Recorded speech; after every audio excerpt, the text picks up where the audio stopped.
Olá, boa noite, meus amigos, boa noite, minhas amigas. É um prazer enorme estar com vocês aqui neste webinar, onde a gente vai falar sobre um tema de trade marketing que é da hora, como a gente diz na gíria, né? Que é o grande momento da digitalização, da transformação digital, e as empresas em trade marketing, elas estão realmente passando por um momento de profunda transformação.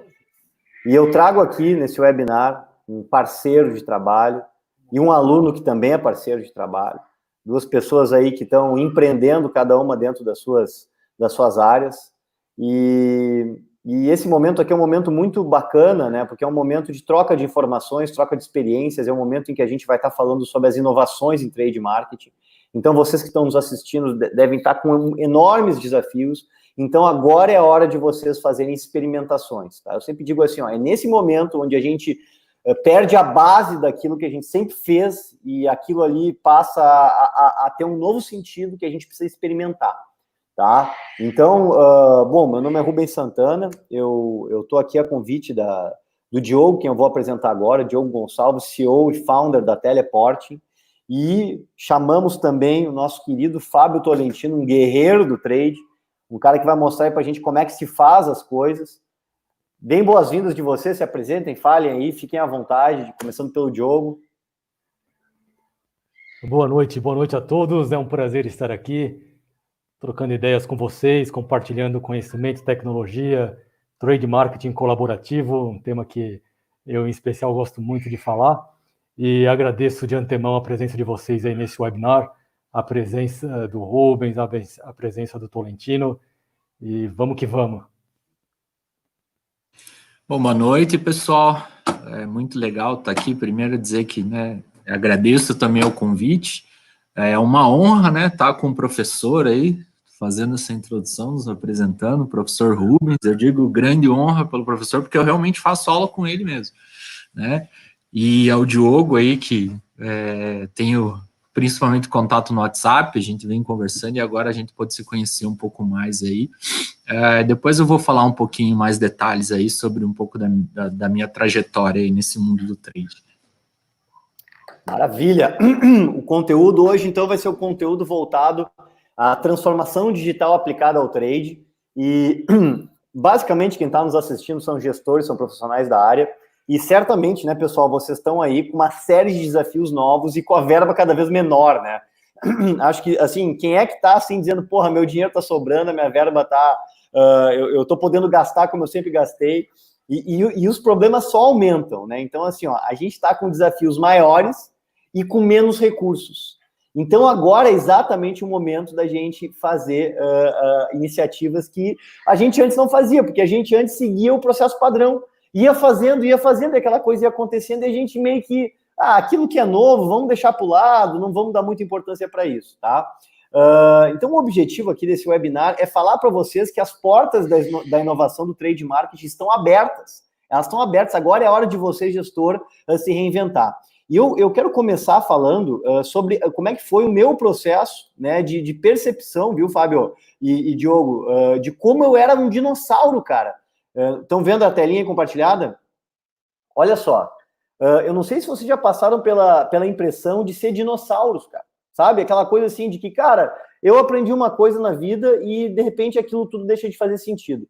E, para mim, eu tive essa experiência quando eu fui para esse local aqui, ó, que quando a gente olha essa imagem, eu sempre digo, poderia ser qualquer lugar banhado por um rio, banhado por um oceano, por uma lagoa. Eu olho, às vezes, essa imagem, me parece até Porto Alegre, quando a gente está descendo ali, vendo Guaibão à direita. Mas, na verdade, cara, isso aqui é o Vale do Silício, tá? Essa região na Califórnia, que é o berço da inovação. Por que essa região é tão importante? Agora, no próximo slide, vocês vão entender o que está acontecendo nessa região, tá bom? Gente, olha a quantidade de empresas, tá? De empresas que estão concentradas nessa região. Olha a quantidade de empresas que estão presentes nessa região e que, de uma hora para outra, transformaram a forma como a gente consome, a forma como a gente utiliza produtos, a forma como a gente tem acesso a coisas, né? Então, essas empresas, elas marcaram eras, elas marcaram mudanças comportamentais.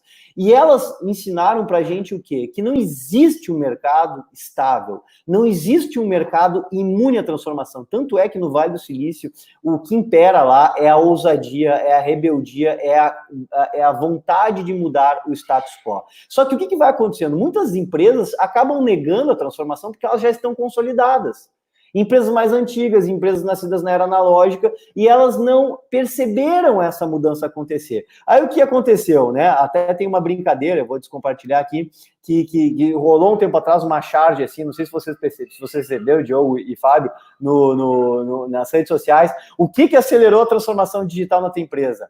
A equipe do digital, o CEO, o time do Agile, ou o coronavírus. Aí, de uma hora para outra, cara, o coronavírus veio e falou assim, viu? Eu avisei!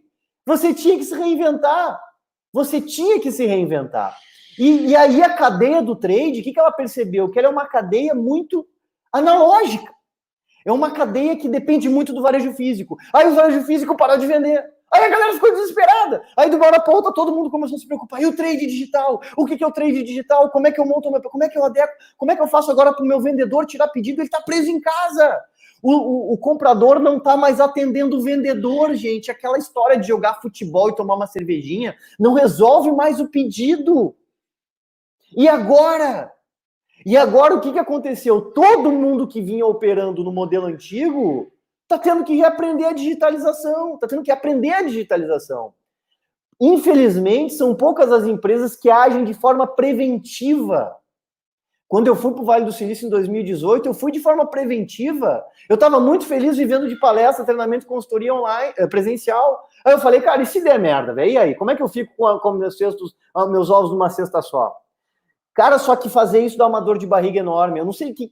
Cara, hein, Diogão? Tu que é um cara da indústria... Não é, cara? A indústria tem ou não tem um mindset antigo, cara? Tem, predominantemente é o mindset das indústrias, especialmente no cenário nacional, né? E aí é exatamente nessa tua linha de raciocínio, né? Em uma situação desafiadora como a que vivemos agora, as indústrias tentam acelerar as mudanças, tentam se transformar rapidamente, e isso, na realidade, acaba sendo até um risco, né? Uma movimentação muito rápida acaba sendo até um risco para a sustentabilidade dos negócios. E elas não estão preparadas, né? Hein, Fabião? Não, eu concordo. É dura, né, cara? A mudança está vindo a forceps, sabe? Eu acho que, assim, algumas empresas tiveram que evoluir, assim, há 20 anos em 2 semanas, sabe?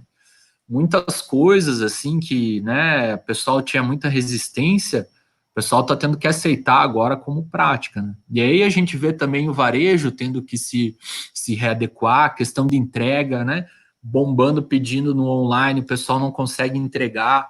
Então, toda a cadeia vai ter que se mobilizar, vai ter que se movimentar junto, né? E eu concordo, algumas práticas já estavam obsoletas, assim, no nosso meio, mas continuavam avançando porque a gente é muito reativo, exatamente.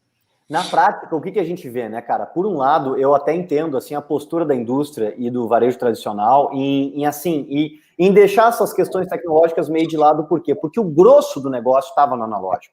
O grosso do faturamento estava na loja física, o grosso da distribuição estava na loja física, a operação de merchandising estava orientada à loja física. Então, existia toda uma cadeia organizada, tanto em nível comercial quanto em nível operacional de merchandising, que ela consumia energia. Aí, de uma hora para outra, o que aconteceu? Aquele negócio que era pequenininho, que era 2%, 1,5%, 5% em algumas empresas, que era o faturamento no digital, e não, porque assim, a gente quando pensa em transformação digital, a gente não pode pensar só em faturamento, a gente tem que ter mindset. O mindset digital é isso que a gente está acontecendo conosco. É assim, é a gente poder trabalhar de forma colaborativa, é a gente poder operar cada um na sua base, é não ter mais o chefe enchendo o teu saco, é tu ter uma determinada autonomia, mas uma autonomia organizada pelo coletivo. Então, na verdade, assim, ó, cara, as empresas, elas não viam a necessidade de digitalizar-se porque elas estavam enraizadas no processo operacional analógico. E aí o que aconteceu? Veio o Covid-19 e disse assim, cara, vocês vão ter que dar um tempo em tudo agora e botar a bola no centro. E que empresas que estão crescendo agora nessa onda, cara? As empresas que estavam se digitalizando. Essas empresas que já eram digitais, tipo Magazine Luiza, cara, vê o que tá as ações das lojas americanas na bolsa, cara. da B2W e todas as outras operações varejistas são as que estão mantendo a bolsa. Tu entende? E aí, como é que fica o trade nisso? Como é que fica a nossa operação de trade marketing no meio disso? Eu não sei a opinião de vocês, mas para mim, cara, o varejo tradicional não vai acabar, porque em algum momento o ser humano vai encontrar um remédio ou uma vacina para o Covid-19, tá? Graças a Deus é uma doença que tem uma taxa de letalidade baixa, tá? Mas ela é um problema porque ela passa muito rápido. Então, o que está acontecendo com o varejo? O varejo, nesse momento, ele está em dúvida de como é que vai ser esse futuro de médio prazo. Cara, médio prazo, qual é o problema do médio prazo? 6 meses quebra o negócio, cara. 3 meses o cara aguenta, 6 meses quebra. 6 meses quebra o negócio. Então, assim, ó, as empresas, esses 6 meses de agora, eles vão ser críticos para esse processo. E quem conseguir se reinventar nesse período vai sair diferente. E quem não se reinventar vai morrer. É isso que é louco. Então, independente do teu negócio ficar ou não no digital, cara, tu vai sair diferente dessa porra. Não tem o que fazer. Inclusive, Rubens, as verbas de calendário promocional que a gente tem, enfim, a gente tinha todo um planejamento para o ano, né, de calendário promocional e teve que ser revisto, porque até por um posicionamento de marca, né, no início ali da pandemia, a gente não quis arriscar também fazer nenhuma ação com o consumidor para não parecer que a gente estava tirando proveito, né, até porque o consumidor espera que a gente seja parte da solução nesse momento e tal, né. Então, mas aí passou agora esses 3 meses aí, a gente vai precisar movimentar, né? A gente vai precisar começar a trazer o consumidor de volta, fazer ações e utilizar esse recurso, né? Talvez aplicando mais no digital. Exatamente. Aí a gente vai ver essa convergência de canais. E a gente vai ver o quê? O pessoal que está nos assistindo aqui, olha só, vocês têm que entender dessas novas tecnologias, tá? Entender? Mas antes das tecnologias, vamos pensar no mindset. E é sobre isso que eu queria falar agora, nessa parte que eu vou trazer aqui, ó. Deixa eu compartilhar a tela, para dar sequência aqui. Beleza. Então, cara, quando eu vi esse slide, que eu falei, meu Deus do céu, cara. Primeiro, todas essas empresas no mesmo lugar. Eu não conhecia nada de cultura digital e essas empresas, todas elas transformaram e revolucionaram os setores, né? Aí, o que a gente aprende? Cara, como é que essas empresas, né? Cara, pega aí uma indústria de bens de consumo nacional, uma indústria de bens de consumo, ela tem pelo menos 30, 40 anos. Tem indústrias aí, cara, de bens duráveis que tem mais de 100 anos, empresas centenárias nacionais. Empresas que têm um valuation de alguns bilhões de reais na bolsa, mas são empresas de décadas de existência. Aí você pega uma empresa pequena, que nasceu numa garagem, em 2, 3, 5 anos, ela vale bilhões de dólares, tu entende? Então tu começa a entender o seguinte, que essas empresas de tecnologia, elas obtêm o que a gente chama de crescimento exponencial. O que é exponencial? Bom, essa palavra está muito na pauta aí do dia a dia, porque é o risco do coronavírus, né? Você tem um caso, aí você tem 10, aí de repente você tem 50, aí de repente você tem 200, aí de repente você tem 100 mil, entendeu? É uma coisa que faz assim, no início a exponencialidade ela é lenta, você não percebe ela passa um tempo, é 1, 2, quando vê, bum, a curva emborca. E essas empresas que eu mostrei aqui, todas elas passaram por esse processo de aceleração, e no momento que elas se aceleraram, elas transformaram o mercado, tá? Então, existe uma fórmula por trás disso, que é o que a gente chama dos 6 Ds do crescimento exponencial. Olha que interessante isso aqui. Parte do princípio de que as empresas, antes de se digitalizarem, elas prestavam um serviço numa base analógica. Então, qual é que é o primeiro desafio? É digitalizar o negócio. Quando a gente digitaliza um negócio, ou seja, migra de uma plataforma física para uma plataforma digital, geralmente as empresas passam por esse processo aqui chamado de decepção, que é quando a gente está validando uma ideia. O que é validar uma ideia? É você pegar uma coisa que você fazia de uma determinada forma, jogar a tecnologia dentro do processo para tornar esse negócio mais rápido, eficiente e escalonável, e no início você não tem o resultado esperado porque aquilo ali não estava ainda pronto para acontecer, mas aquele processo é necessário e ele começa lentinho e tu pensa às vezes em desistir, e quando tu passa desse período aqui da decepção, você faz a disrupção. O que é disrupção? É quando eu pego e transformo a forma de fazer ou de consumir uma determinada coisa, e aí naquele mercado onde haviam reis, imperadores e senhores feudais, Uma empresa que do nada surge, ela transforma a forma de consumir um determinado bem ou ter acesso a um determinado serviço ou um produto. Nesse momento, a gente percebe que aquilo que era analógico e material se torna desmaterial, ou seja, a gente desmaterializa aquele processo. Eu não preciso mais ter os ativos que eu tinha, eu não preciso mais ter as estruturas fixas que eu tinha, eu não preciso mais ter o material, a materialidade que eu tinha, o estoque que eu tinha, tudo muda. Aí eu desmonetizo, que é quando eu quê? Eu consigo fazer com que as pessoas acessem aquilo de uma maneira muito rápida e muito barata, e eu consigo, então, pela último nível, democratizar. Olhando esse negócio aqui, o que eu penso? Cara, eu penso no consumo de música. Eu tenho 40 anos, tá? Eu nunca vou esquecer a primeira vez que eu decidi que eu não queria mais ouvir as minhas músicas, tá? O que é a música? A música é um serviço, é uma coisa que, né, tu consome, ela tá no ar, ela é uma energia que tu vai lá, coloca através dos teus ouvidos e tu tem uma sensação. Como é que a gente consumia a música antes, né, cara? Mais ou menos como a gente aprendia antes ter acesso ao dicionário, né? Um dicionário, quem é que usa dicionário hoje em dia? Mas a música era mais ou menos isso, né? Tu botava uma fita, botava um fone e ouvia aquilo. Às vezes tu gravava a fita, compartilhava. Alguém é velho o suficiente, passou por isso? Bom, eu tinha várias fitas. Até um dia que eu fui na casa de um amigo meu, olha aí, ó, tu tem CD ainda, hein, meu? Aí eu fui na casa de um amigo meu, cara, que tinha internet discada. E eu descobri que eu conseguia ouvir músicas pela internet. E sabe qual foi o primeiro software que eu usei? O Napster, que era um negócio meio pirata. Quem é que não lembra do Napster? Tu entrava, digitava lá, acessava aquele software, ele, através da conexão, discada, aí você achava a música, aí você clicava na música e ficava ali, o download.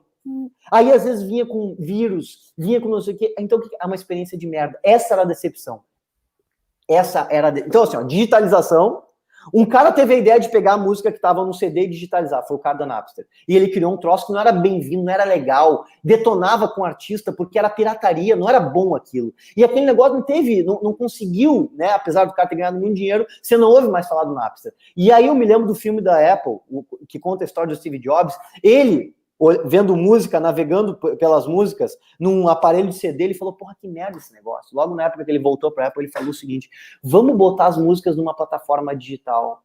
Aí surgiu o iTunes, aí surgiu a plataforma da Apple Music, e aquilo ali fez a digitalização da música. Olha, eu fico até arrepiado quando eu falo, cara, a digitalização da música. O que aconteceu depois da digitalização da música? Disruptou. Aqueles caras que vendiam CD, DVD, a Blockbuster, essas empresas tudo desapareceram, então foi a disrupção. Depois disso veio o quê? A desmonetização. O que aconteceu? Cara, para ter música, eu não compro mais um CD, eu compro uma assinatura, aí vem o Spotify. Meu, por sei lá quantos reais por mês, velho, 19, 20 reais, 30 reais, tu tem acesso a milhões de músicas. E aí tu tem a democratização. R$16,90. R$16,90. Então, olha só, assim que você vê. E aí o que aconteceu com as empresas que não entraram nessa onda? Elas desapareceram. Então, esse é o mindset digital. E aí vem o quê? As empresas que transformaram mercados. Cadê elas aqui, ó? Vamos olhar algumas. Ali, ó. iTunes, Spotify, destruiu com lojas de CD. Google destruiu com isso aqui, biblioteca, livro. Uber fez isso com táxis. Skype, WhatsApp, cara, chega a ser vergonhoso, né, meu? Eu não sei mais o que é ligar o telefone eu só uso o WhatsApp, cara. E-mail já não uso mais também, cara. E-mail, o negócio pra mim acabou. A Amazon começou com livraria e agora comeu tudo. E o Airbnb, hotéis, e todas aquelas empresas que eu mostrei fizeram isso nos mercados de atuação. Então, o que a gente está vendo agora? A gente está vendo que no mercado de trade marketing estão acontecendo iniciativas assim. A gente começa a ver que no mercado de trade marketing a palavra startup começa a ser uma realidade. A gente começa a ver que no mercado de trade marketing, o gestor de trade marketing que não souber contratar uma startup para a sua operação vai ter problemas. Por quê? Porque ele vai ficar preso ao modelo antigo. E dentro desse contexto surge uma empresa, né, que é a empresa que, graças à sua iniciativa, está nos unindo aqui nessa conversa maravilhosa, né, que é a Teleporting, que nos traz uma alternativa, um processo que até então só funcionava de um jeito, né, Diogo? Então, conta pra gente como é que surgiu a Teleporting, cara. Porque assim, ó, até eu entender o que a Teleporting fazia, eu demorei uns tempos. Eu quero saber se quem tá aqui vai entender rapidinho o que a Teleporting faz, cara, porque o Fábio também vai nos ajudar a entender o que a Teleporting pode fazer pela Union. Legal, essa tua contextualização foi fantástica, Rubens, né? E eu percebi que tu falou sobre algumas dessas empresas, startups de crescimento exponencial, e algumas são suportadas por economia colaborativa. Aliás, quem me acompanha aí no LinkedIn, por exemplo, sabe que tem 2 temas que eu gosto muito de abordar, de falar, né? Um deles é gestão de projetos ágeis, metodologias ágeis, Scrum, e o outro, economia colaborativa, né? Eu sou um entusiasta da economia colaborativa.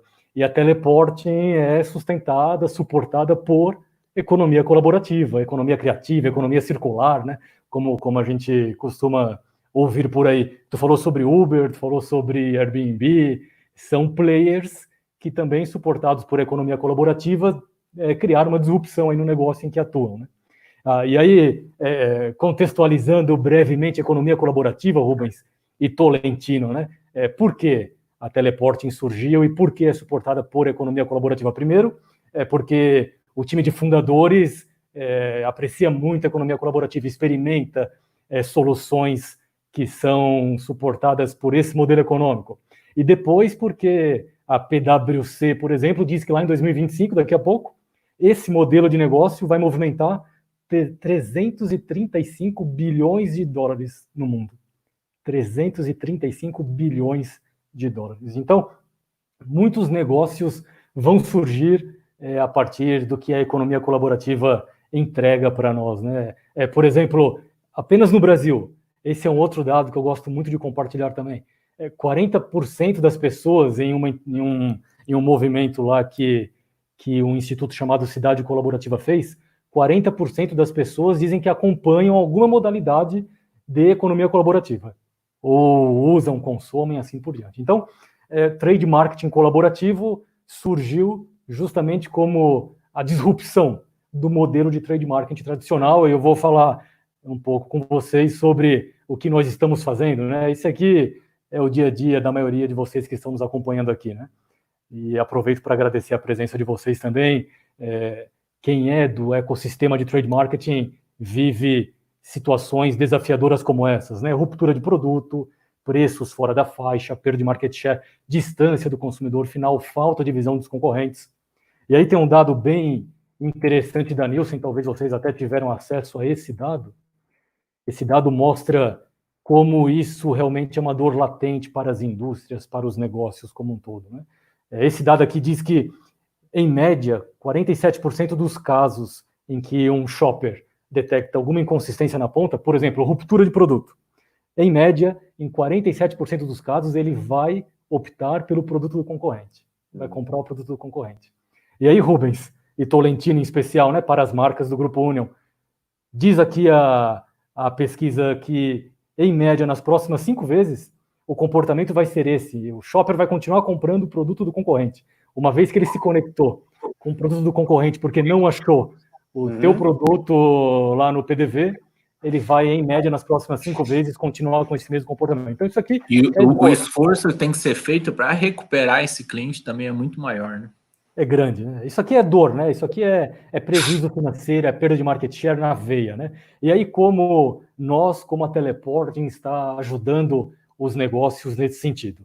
Nós costumamos brincar justamente com o nosso nome, né? Alguns perguntam por que Teleporting, né? Porque nós estamos justamente teletransportando virtualmente as indústrias, os negócios para dentro dos pontos de venda, né? E como nós fazemos isso de maneira colaborativa, né? Nós entregamos inteligência de mercado em tempo real, justamente por meio dos consumidores finais, por meio dos shoppers, criando uma conexão estratégica direta entre negócios, indústrias, varejistas e shopper. Isso aqui tem beneficiado muito dos nossos clientes, muitos dos que têm usado a nossa plataforma. Imaginem que fantástico, né? A gente ter uma plataforma, uma opção, onde o próprio shopper é capaz de levantar informações estratégicas e entregá-las em tempo real para as indústrias. Então, esse modelo aqui, que nós criamos, tem significado um alcance geográfico sem igual para as indústrias, porque da hora que abre, a hora que fecha um PDV, tem pessoas lá dentro ou no entorno, né? Tem também permitido, Rubens, que negócios, indústrias saiam do modelo tradicional de custo fixo recorrente com pessoal interno, carros para deslocamento, smartphones próprios, planos de internet e assim por diante, para um modelo de custo variável colaborativo. Imaginem que os shoppers estão compartilhando a sua presença física, o seu smartphone, o seu deslocamento, o seu plano de internet, estão compartilhando, colaborando com isso em benefício da indústria, né? Então, em resumo, esses 4 steps aqui também, para quem nos acompanha, desde já, inclusive, convido para quem nos acompanha aí a lançar perguntas aqui no YouTube, nas nossas páginas aí, fiquem à vontade que tem um time acompanhando aqui, ajudando a gente a responder, tá? Na medida do possível aí.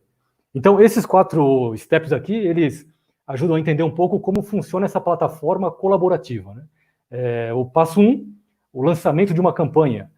Uma campanha pode ser de monitoramento de pontos de venda, de pricing, de presença versus ruptura, de share de gôndola, de árvore de decisão, de preferências e hábitos de consumidor, de shopper e assim por diante. Não é uma campanha promocional, é uma demanda, é um desejo de saber alguma coisa, é executar alguma coisa. Uhum. Exato. Seja fisicamente no PDV, a nossa plataforma tem uma inteligência, Rubens, que permite que as indústrias levantem informações dentro dos PDVs, é uma inteligência de geolocalização, ou em um raio de PDVs estratégicos, ou em qualquer lugar. De repente eu quero levantar recall de marca, eu quero entender para lançamento de novos produtos, por exemplo, quais são as preferências do shopper e assim por diante. Então, tem essas 3 verticais dentro da plataforma, levantamento de informações dentro de PDVs, no entorno, numa distância geográfica deles, ou de qualquer lugar, né?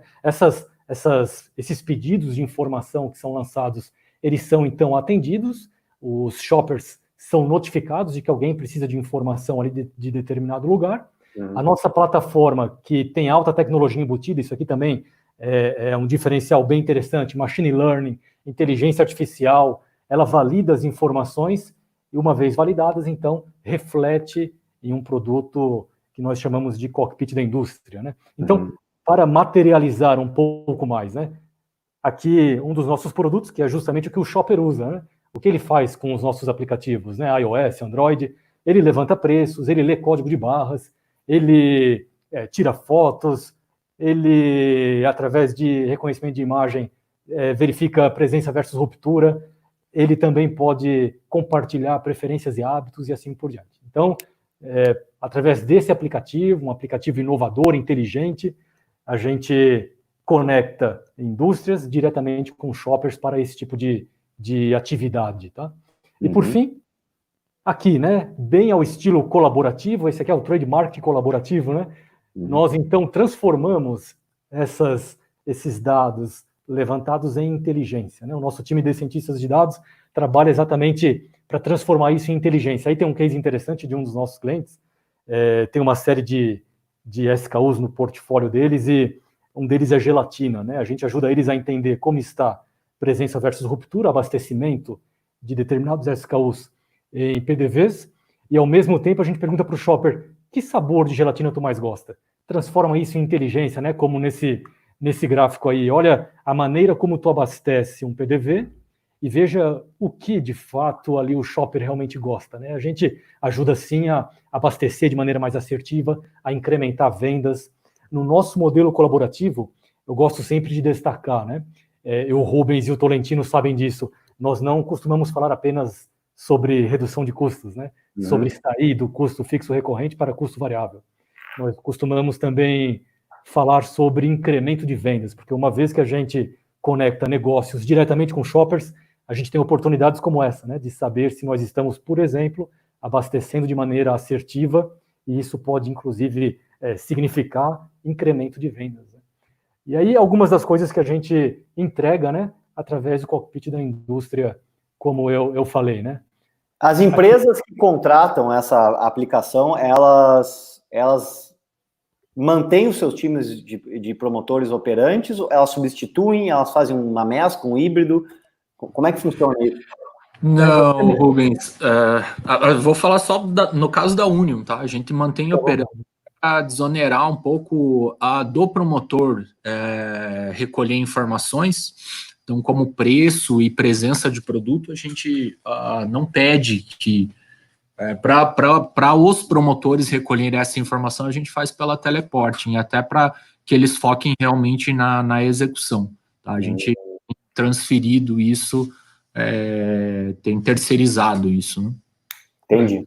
Tem esse case da Union é muito, muito interessante, né? E tem outros cases relacionados com times internos ou indústrias que estão se estruturando, ao invés de estruturar times externos para esse tipo de atividade, usa dos teleporters, dos shoppers que estão espalhados aí pelo Brasil, também tem diferentes modelos ali, né? Ou focam em estratégias de venda para vendedores de campo, né, vendedores de rota, enquanto que para levantamento de informações de concorrentes, de produtos próprios, usa justamente da força aí da nossa plataforma colaborativa. Né? Entendi. E hoje já mais de 17 mil teleporters espalhados pelo Brasil. É um número que cresce organicamente, exponencialmente, um número em crescimento bastante significativo. E isso é fantástico para as indústrias, né? Imagina uma força, cobertura geográfica, informações em tempo real, né? Imagina a força e vamos lá. Para as indústrias, né? Com esse desemprego que já está assolando e vai assolar o Brasil mais ainda nesse período aí, muita gente vai aderir a isso aí, né, cara? Muita gente. Sim. Vai estar disponível. Exatamente, E aí tem até um contexto social que alguns dos nossos clientes estão se beneficiando também, quando falam, talvez o Tolentino vai explorar um pouco isso depois, quando falam justamente sobre estar inserido em um contexto colaborativo, né? Um contexto de distribuição de renda, em um contexto assim que a nossa plataforma permite que aconteça, né? E aí, aqui eu quero deixar um convite para quem nos assiste. Eu tenho aí a nossa company page no LinkedIn, tenho o meu celular, tenho o nosso e-mail de contato. Fiquem à vontade para tirar dúvidas, para tirar aí curiosidades que talvez tenha surgido com essa breve apresentação, porque o objetivo é realmente dar um start aqui, né? Mostrar para vocês que existe uma solução de trade marketing colaborativo que foi criada justamente em desafio ao trade marketing tradicional, né? E a gente quer convidá-los para se juntar, para embarcar nessa plataforma, para experimentar conosco esse nosso modelo aqui, né? Tem pergunta da Manu aqui, ó, Diogo. Desculpa. Isso, Pergunta da Manu aí, ó. Legal tu responder. Manu Cris, é legal, Manu, se não me engano, da Heineken, né? Eu aproveito para mandar um abraço também pro time da Heineken aí de Trade Marketing. Manu, manda umas Heineken aqui pro professor, Manu. Mano. A felicidade de embarcar a Heineken aqui na nossa plataforma é que parte do time vai desejar o pagamento via permuta, viu, Manu? Então, nós estamos à disposição de vocês também. A Manu pergunta, Diogo, as pesquisas, é como um Uber de pesquisadores? Como é feito o treinamento para que os dados sejam fidedignos? Fantástico, Manu, essa pergunta é muito interessante, né? Algumas pessoas falam sobre que tipo de soluções nós temos embarcadas na nossa tecnologia que garantem que a informação realmente seja de qualidade, seja fidedigna, como tu usou aqui. Então, deixa eu colocar algumas questões técnicas da nossa plataforma. Essa pergunta me permite fazer isso, né? Uhum. A nossa plataforma é dotada de inteligência de geolocalização, primeiro, que garante que a resposta tenha sido atendida aonde foi solicitada. Imagine que a Heineken esteja mapeando um número de PDVs estratégicos distribuídos geograficamente em algum espaço do mundo, e os teleporters, como a gente costuma dizer, né, esses shoppers que usam os nossos aplicativos, eles só podem capturar o pedido de informação da Heineken, a solicitação daquele pedido, se estiverem dentro do PDV, ou a um raio máximo de distância daquele PDV. Uma vez informações coletadas, a nossa plataforma tem inteligência de machine learning e inteligência artificial que garante a validade daquela resposta. Por exemplo, as questões de precificação. O nosso machine learning, numa linha do tempo, ele entende qual é a média de preços de determinado produto. Se a variação acontece de maneira muito abrupta, muito grande, essa resposta é invalidada. O teleporter na ponta não ganha aquela grana que representaria o levantamento daquela informação. Então, existem algumas travas desse tipo na tecnologia que permitem que os dados sejam realmente validados. Preços, por exemplo, Manu. Quando um teleporter informa preço, ele precisa necessariamente registrar fotograficamente qual é o preço que ele colocou lá. Então, imagine que um shopper registrou o preço da cerveja Heineken em SKU-X, ele precisa também, através de registro fotográfico, garantir que aquele preço esteja correto. A nossa plataforma bate os dois. Toda foto é tagueada com latitude, longitude, inteligência de geolocalização, e acredito que depois também o Tolentino deve validar um pouco mais as informações aí que a gente levanta para ele, tá? E aí, de qualquer maneira, a gente também entende como o comportamento do shopper está sendo representado através da plataforma, né? Apenas os shoppers, os teleporters, né, que melhor ranqueiam com qualidade de informação, com velocidade de informação, é que vão recebendo os pedidos de informação aí dos nossos clientes, da Heineken, assim por diante. Tem um case bem interessante que a gente está rodando nesse momento, inclusive, de um dos nossos clientes, provavelmente está conectado aqui conosco, espero que sim, o Felipe, tomara que seja por aqui. Tem um case muito fantástico também relacionado com qualidade de informação. A gente, por exemplo, entende qual é o comportamento do teleporter, né, daquele usuário do aplicativo, numa linha do tempo, como ele responde às perguntas, e a gente valida ou invalida ali aquelas questões. Tem mais uma pergunta aí, né? Será que dá para eu aproveitar e responder? Sim.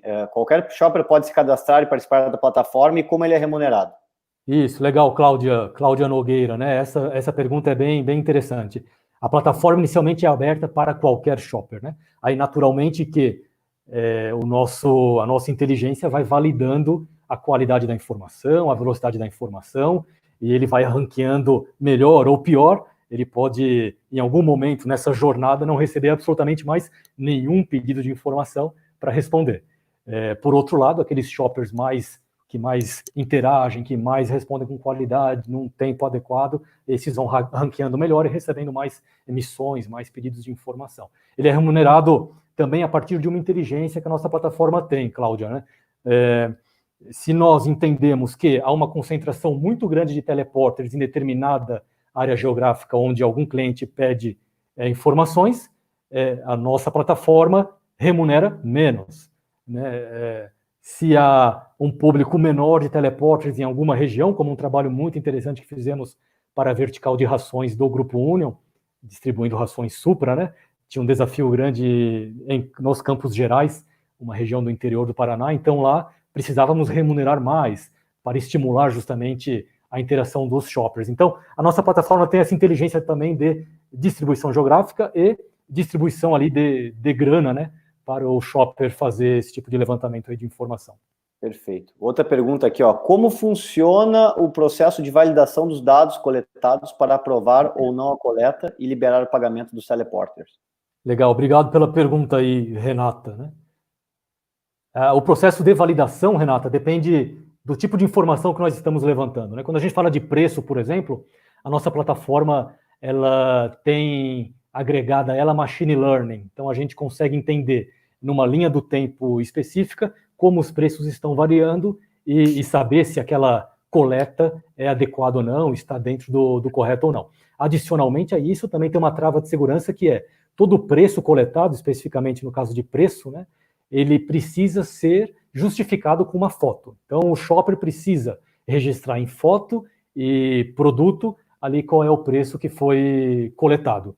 E aí, justamente, alguns dados passam por uma aprovação automática, dependendo de como o shopper é ranqueado, e alguns passam por uma validação manual. Nosso time também tem uma estrutura para validação manual de dados que são coletados pelos shoppers. Tá?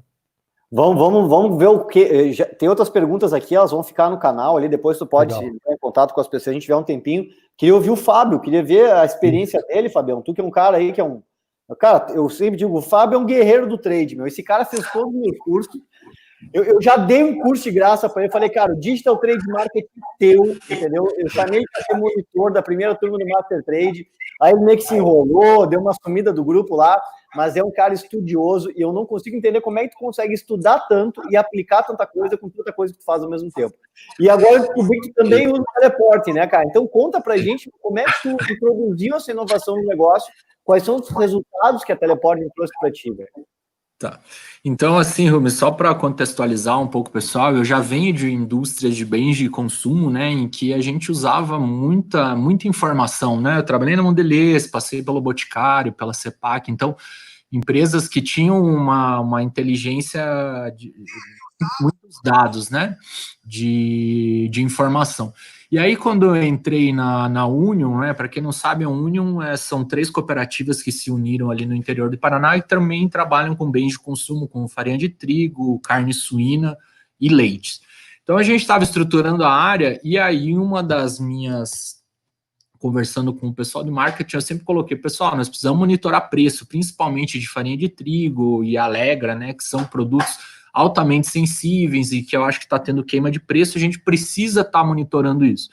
Mas como que a gente vai fazer isso? Pô, se a Nielsen é muito caro, pagar uma Nielsen, o nosso produto aqui está bem regionalizado, né? Está aqui nos Campos Gerais, que são algumas cidades aqui do interior do Paraná.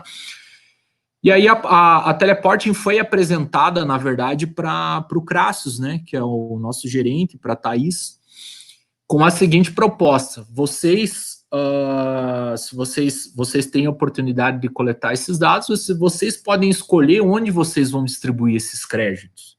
Então, vocês podem adequar o orçamento de vocês também, né? A quantidade de informação que vocês querem. E aí, por essa proposta ser, né, por ser um pessoal também aqui da cooperativa, acho que a cooperativa tem muito disso também, de dar um incentivo a pessoas que são dali, o pessoal resolveu apostar nessa iniciativa. E aí o que acontece? A gente definiu algumas praças para entender se, por exemplo, com farinha de trigo aquilo fazia sentido. Então a gente distribuiu os créditos na região de Ponta Grossa e começou a monitorar e começou a ver que realmente estava bem, o que eu via em alguns casos no campo estava sendo refletido numa escala maior, que alguns produtos estavam com preço abaixo do nosso posicionamento, que nós deveríamos fazer um trabalho aí de estar reposicionando essa marca, reposicionando o preço da marca no mercado. Então, basicamente, o que chegou para a gente foi uma proposta em que a gente poderia definir os créditos e espalhar esses créditos onde fosse a nossa área de interesse, né, e com um investimento que não foi muito alto. Então, isso foi até uma surpresa para nós, assim, o quanto que a gente poderia até investir. A gente começou com um investimento bem baixo e agora está ampliando para as demais marcas.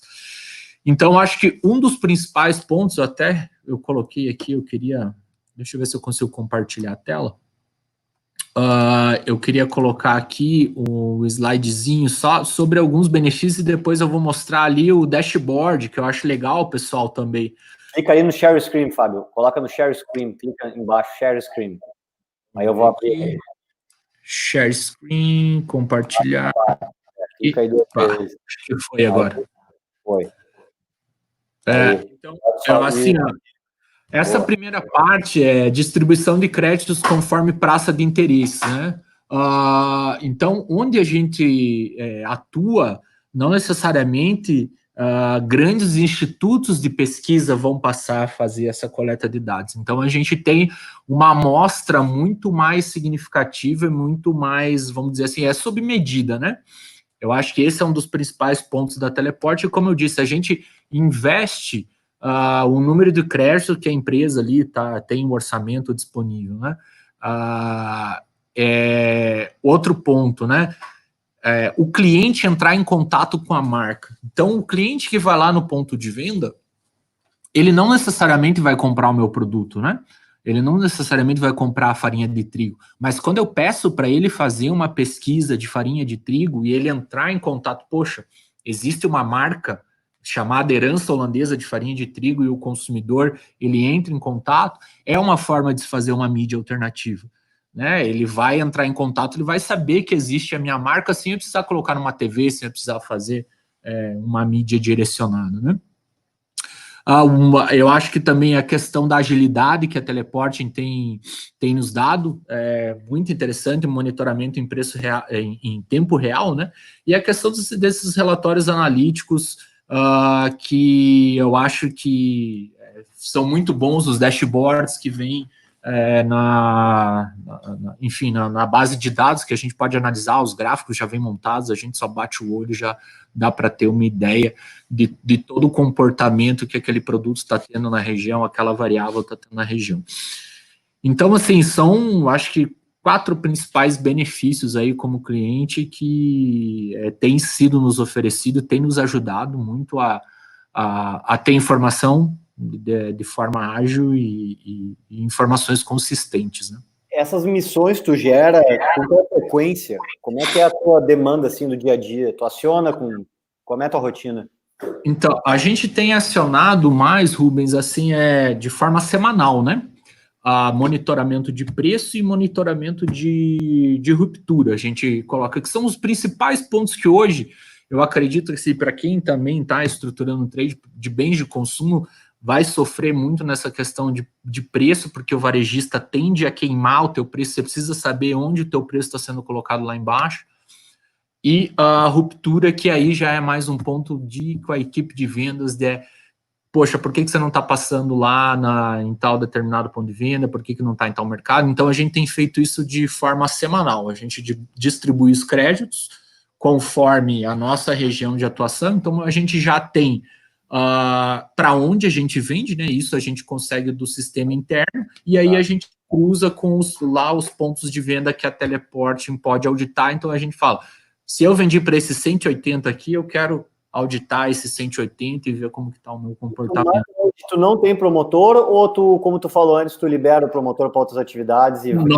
Nós temos promotores para Alegra e para Trigo, mas nesse momento, como a gente hoje ainda não implementou um sistema próprio de gestão de ponto de venda, isso é um ponto que a gente está desenvolvendo, a gente passou tudo que é de inteligência de coleta de informação do mercado para Teleporting.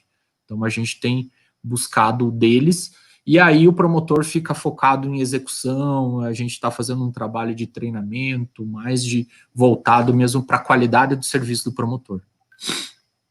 Legal. É muito, muito interessante a gente escutar, né, um case assim de um cliente tão estratégico para nós como o Grupo Union, as suas marcas, né, Herança Holandesa, Castrolanda, Alegra Food. É fantástico entender como a gente pode ajudá-las, como a gente está ajudando vocês também. E é bem interessante, tá, pessoal? Porque, assim, eu também quero deixar esse recado para quem está ouvindo, porque as marcas são novas, né? Todas as marcas das cooperativas, a Union é nova, a Alegra tem 4 anos, a marca de farinha de trigo tem 2 anos. Então, a gente está começando a fazer um trabalho no mercado, e muitas vezes, pelo fato da marca ser nova, a gente não tem um orçamento muito bem definido, a gente é muito sensível à questão, né, de volume, às vezes o volume não acontece no mês, já tem que se reduzir custo, tem uma expectativa ali da cooperativa que se dê resultado, então a gente buscou essas alternativas de investimento que se encaixam muito dentro do nosso perfil, e à medida que a gente for expandindo a operação, a gente também, consequentemente, consegue ir expandindo com a Teleporting. Não existe uma obrigatoriedade de, olha, você tem esse custo aqui por mês e você vai ter que investir isso aqui. A gente, né, tem feito adequações conforme também a nossa realidade. O ponto é que a gente não pode ficar sem informação. Informação tem onde conseguir. Posso fazer um adendo aí? O Tolentino falou sobre investimento, né? E com relação a isso, nós temos, para quem nos assiste aqui, nós temos uma política muito agressiva de investimento. Se vocês desejarem iniciar um monitoramento de X PDVs, é sobre isso que a gente fatura. Se no mês que vem não desejarem monitorar nada, não há faturamento. Quando a gente fala que é custo variável de verdade, tá? É de verdade. Não há faturamento naquele caso. Então, isso permite que a gente também, né, atenda clientes de diferentes verticais, diferentes segmentos. Alguém perguntou sobre construção civil. Sim, temos um case para compartilhar contigo sobre construção civil. Quem fez a pergunta aqui. case de indústrias de alimento, indústrias têxteis, diferentes verticais assim que são suportados. Diogo, eu estou até com o dashboard aqui, será que vale a pena mostrar aqui os gráficos? Bem rapidinho, não vou entrar Mostra, quem sabe o pessoal esteja curioso aí. Mostrar aqui pro... Enquanto tá abrindo, deixa o Diogo responder uma pergunta aqui do Jorginho, né? Fala, Jorginho, beleza, meu querido? Sim. A Teleporting faz algum tipo de integração com outra plataforma de coleta para cruzamento de dados coletados pelo tipo de execução dentro da própria plataforma? Sim, Jorginho, legal, essa é uma boa pergunta, né? Nós temos um case que não usa o cockpit da indústria, aquele portal web que eu mostrei para vocês, mas simplesmente deseja que as informações coletadas sejam entregues para as ferramentas de analytics, de BI deles. Então, nós usamos Power BI, nós usamos o que há de mais moderno, de melhores práticas aí de mercado, mas, eventualmente, se não desejar usar o portal web, nós podemos entregar os dados para que vocês criem analytics, criem dashboards personalizados aí nas próprias ferramentas de vocês. Tá? Perfeito. Quem falou sobre o case de construção civil foi a Mariene. Tá? Obrigado. Já aparece aí, pessoal? Aparece. Vai lá, agora só para ela. Beleza. É só para dar aqui um cheirinho da ferramenta, tá, pessoal? Então, quando geralmente, né, os responsáveis pelo trade vão mexer muito com isso, então acho que assim é bem fácil. Você pode escolher aqui ano, a categoria, a rede. Então, eu quero saber do meu produto, que é herança holandesa, qual que foi o comportamento de preço dele. Então, eu seleciono só ele aqui nas últimas semanas, né? Então, esse aqui é o gráfico de preço. Nós temos o de banda de preço, que também em relação à definição do price point entre price mínimo e price máximo. Então, as linhas aqui, as tracejadas seriam o mínimo e o máximo. Até eu tenho que definir depois, Diogo, a gente já tem um posicionamento, a gente estava falando ontem, né? De farinha de trigo a gente já vai ter, então vamos colocar os números reais aqui. Sim. Ô, Tolentino. Oi? Só nessa linha de raciocínio, desculpa te atrapalhar, mas a Chaqueria Marmitas aqui pergunta como entrar em acordo com o varejista para manter o preço sugerido. Isso aqui que o Tolentino mostrou tem muito a ver com essa pergunta, tá? Através dessa inteligência de banda de preço, nós podemos notificar em tempo real quando algum PDV está praticando o preço fora do combinado. Então, imaginem que os times de trade determinaram lá que a banda estratégica de preço do SKU-X é mínimo X, máximo Y. Se em algum lugar for detectado um preço praticado fora dessa estratégia, automaticamente nós podemos, em tempo real, notificá-los, tá? Tem a ver com essa pergunta que realizaram. Então, aqui nós podemos escolher o produto, ele vai mostrar a banda de preço. Aqui tem a ruptura, então o que a gente mais usa é preço médio e ruptura, que a ruptura vai mostrar em quais redes o meu produto não estava presente. Então, em todas as semanas lá em que foram coletadas, por exemplo, eu vou escolher aqui, ó, o produto... Tem um produto aqui, ó, tradicional, que é o nosso carro-chefe.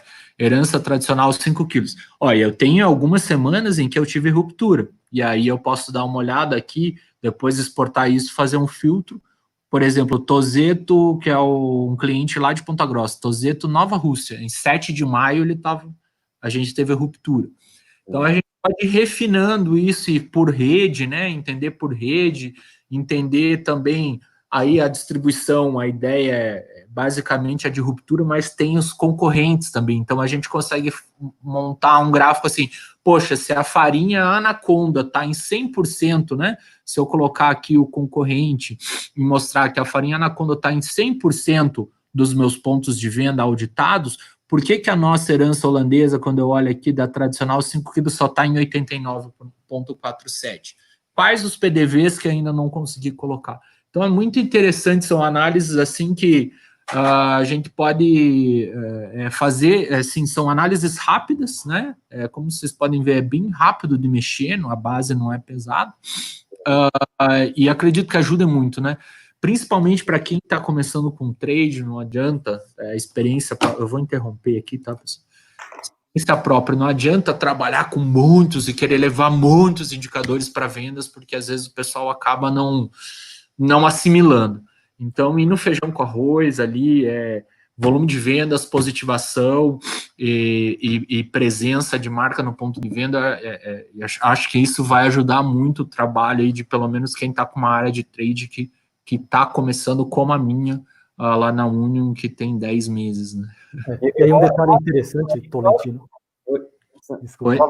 Brincadeira, eu acho que essa tua última frase aí tu ouviu de alguma aula minha isso aí, hein? Eu ouvi um pouco. Essa tua última citação aí que tu falou que tem que dar. Acho que é um pouquinho das aulas, né?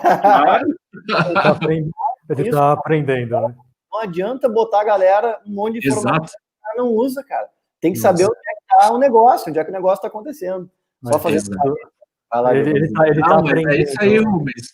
Entregar, às vezes, não adianta a gente elaborar muito, né? Porque a gente também está construindo, o vendas também está construindo uma história, né? Então não adianta a gente querer chegar lá, né? Aquela brincadeira que você faz do caviar lá, eu levo isso para a vida. Não adianta querer entregar um caviar se vendas quer feijão com arroz. Vamos lá, depois a gente põe um bacon, depois a gente põe um toucinho, né? Enfim, vai acostumando o paladar, né?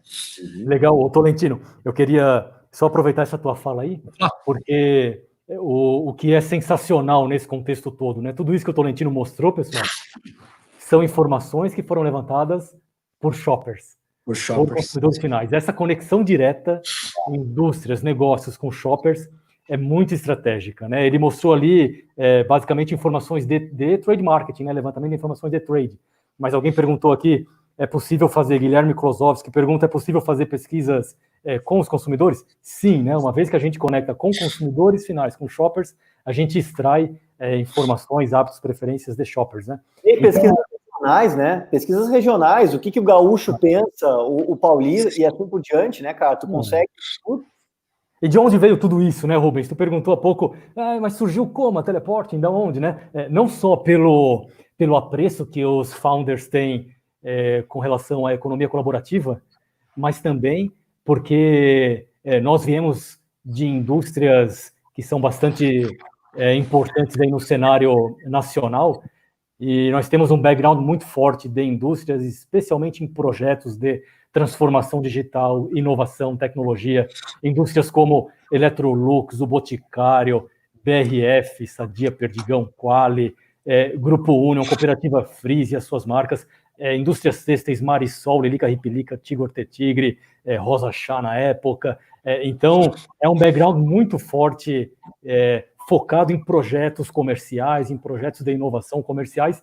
Daí a gente pode entender também como, de fato, é uma dor para as indústrias monitorar pontos de venda em tempo real e, ao mesmo tempo, se aproximar dos consumidores, do shopper, né? Então, a nossa plataforma permite que essas duas coisas aconteçam simultaneamente. Muito bom. Acho que era isso, né, cara? Estamos aí com a galera. Essas perguntas ali que depois, né, Diogão, teu contato está aí para o pessoal. O assunto é realmente... Eu fico muito feliz de ver esse tipo de iniciativa e ver a aplicabilidade disso. A gente sabe que as dores, né, do pessoal de trade são muito grandes.